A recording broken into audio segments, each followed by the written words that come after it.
उसमें 22 जोड़ी आती है। 23वां जो जोड़ी आता है, अंतिम जोड़ी जो आता है, ठीक है, वह आपका लिंग गुणसूत्र आता है।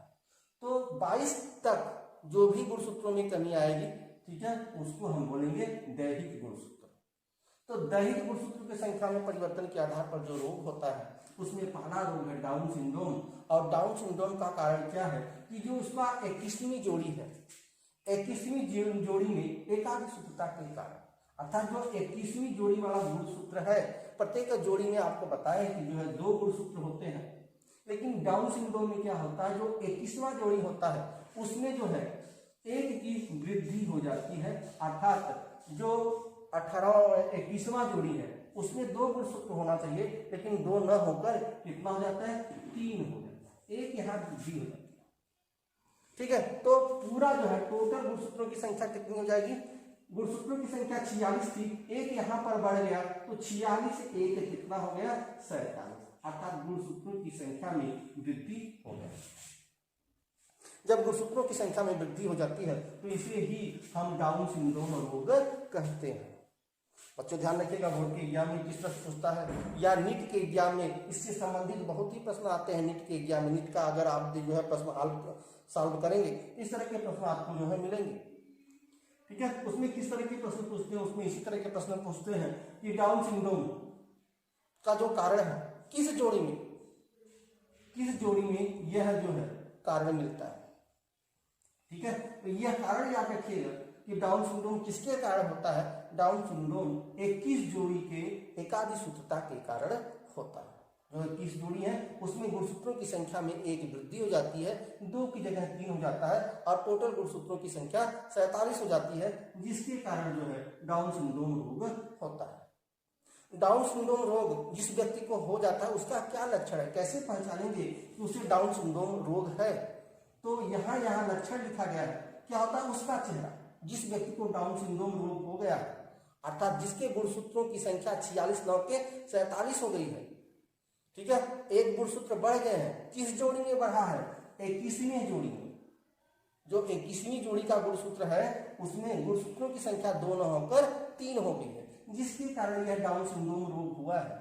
और डाउन सिंड्रोम रोग जिस व्यक्ति को होता है, ठीक है, उसका लक्षण क्या है कि उसका चेहरा मंगोलों जैसा हो जाता है।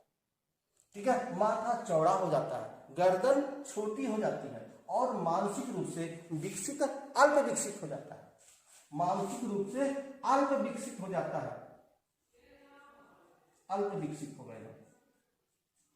ठीक है, यह मानसिक रूप से अल्प विकसित हो जाता है।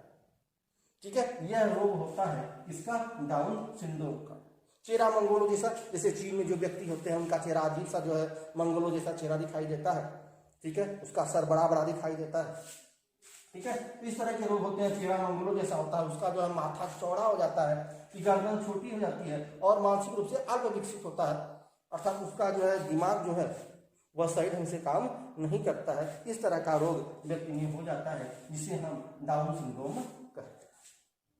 ठीक है बच्चों, यह डाउन सिंड्रोम है। चलिए इसका दूसरा रोग आते हैं। दूसरा रोग है एडवर्ड सिंड्रोम।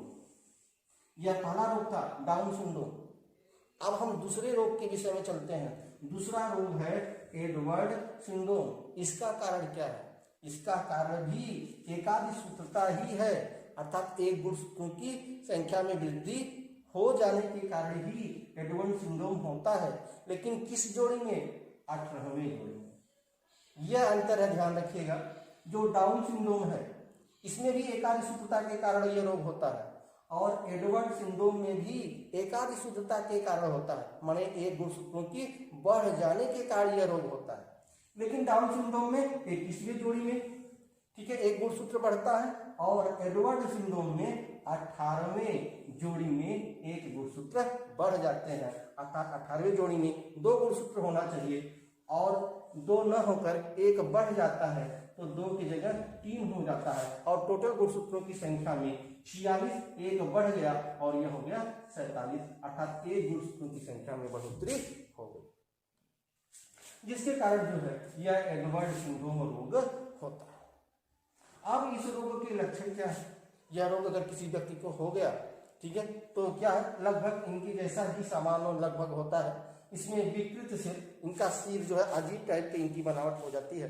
ठीक है, गर्दन छोटी हो जाती है, अंगूठा छोटा हो जाता है, नाक चोंच के समान हो जाता है, नाक उनकी लंबी हो जाती है, चोंच के समान हो जाता है। ठीक है, नीचे लटके लंबे कान, जो उनके कान हैं वह लंबे हो जाते हैं और नीचे लटके हुए होते हैं। ठीक है, इस तरह से ठीक है इनमें यह रोग होता है जिसको हम लोग कहते हैं एडवर्ड सिंड्रोम।